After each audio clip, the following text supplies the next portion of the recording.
les habitudes et les comportements qui font que vous manquiez de respect. Les habitudes qui ruinent les gens qui vous entourent.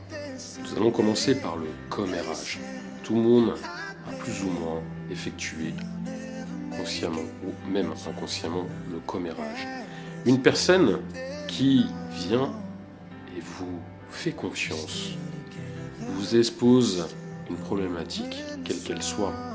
Je vais prendre comme exemple une personne qui vient vous voir et qui a un crush sur une autre personne, mais qui ne se sent pas la force d'aller la voir par rapport à son passé. Cette personne vous explique qu'elle a toujours été rabaissée, elle a été humiliée, qu'on l'a toujours trompée, et plein d'autres choses. Donc elle a peur. Elle vous dit, bien entendu, je te fais confiance, garde-le pour toi. Cependant, vous allez voir d'autres amis et vous allez évoquer cette personne et en disant, vous savez pas, cette personne-là a un crush et a des vues sur cette personne qui est au fond. Vous allez évoquer toutes ces problématiques tout en disant à l'ensemble de vos amis, ne le dites pas que je vous l'ai dit. Et ne me mentez pas, c'est arrivé à tout le monde. Sauf que ces gens-là vont avoir le même comportement et ça va se répandre telle une poudrière jusqu'à arriver à cette dite personne et cette personne risque de se moquer. La personne qui vous a fait confiance, ça lui revient forcément aux oreilles. Comprenez sa souffrance lorsqu'elle entend ça et qu'elle a été trahie. Vous lui avez manqué de respect. Elle vous a fait confiance, à vous et à personne d'autre.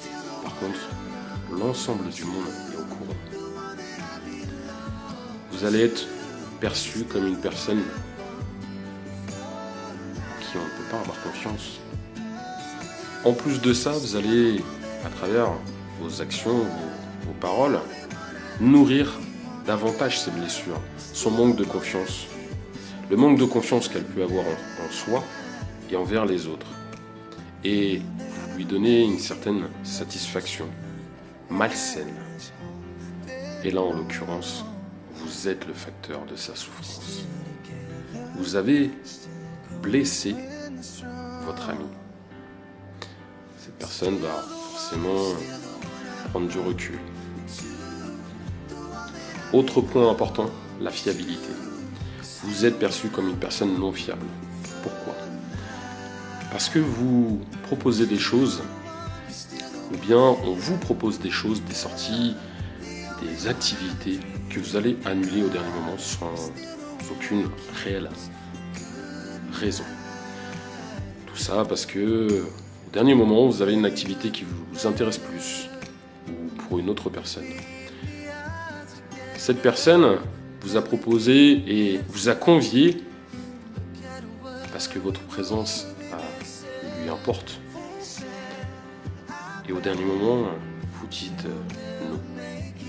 J'ai autre chose à faire, je suis vraiment désolé. Cette personne va forcément être déçue.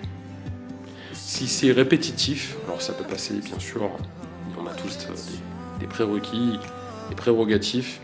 Si c'est effectué trop souvent, cette personne ne vous appellera plus, prendra des distances.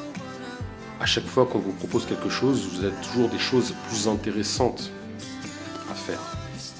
Votre parole ne vaut plus rien.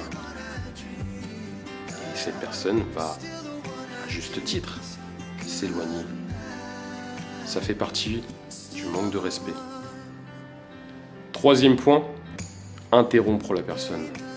Ce que j'ai à dire est plus important que ce que l'autre va vous dire. Vous dévalorisez d'une certaine manière cette personne, vous ignorez ses paroles, ses sentiments, sa perception, bien sûr de manière inconsciente, mais Ça provoque un sentiment de mépris. Soyez patient, attendez votre tour. Soyez dans une écoute active. Ça vous donnera encore plus d'impact et d'importance à ses yeux. 4e point, se plaindre. Alors quand je dis se plaindre, tout le monde se plaint à un moment ou à un autre, mais se plaindre continuellement. Se plaindre continuellement est très toxique pour les autres. C'est une chose que on n'a pas envie. On n'a pas envie d'entendre. On n'a pas envie d'aller voir une personne qui est constamment en train de se plaindre. On a déjà nos problèmes personnels. C'est pas pour entendre et prendre le poids des problèmes des autres sur nos épaules. C'est tel un virus quand vous exposez vos problèmes trop régulièrement. Les gens ont besoin d'évasion, de bonheur. Ils sont en recherche de bonheur. D'évasion de leurs propres problèmes. Si vous allez voir continuellement une personne qui se plaint, c'est très épuisant au niveau énergétique. Alors, pensez bien une chose. Le positif attire le positif. Le négatif a jamais attiré le positif. Si vous avez besoin d'aide, n'hésitez pas à me contacter ou à venir en live du lundi au vendredi à partir de 21h30.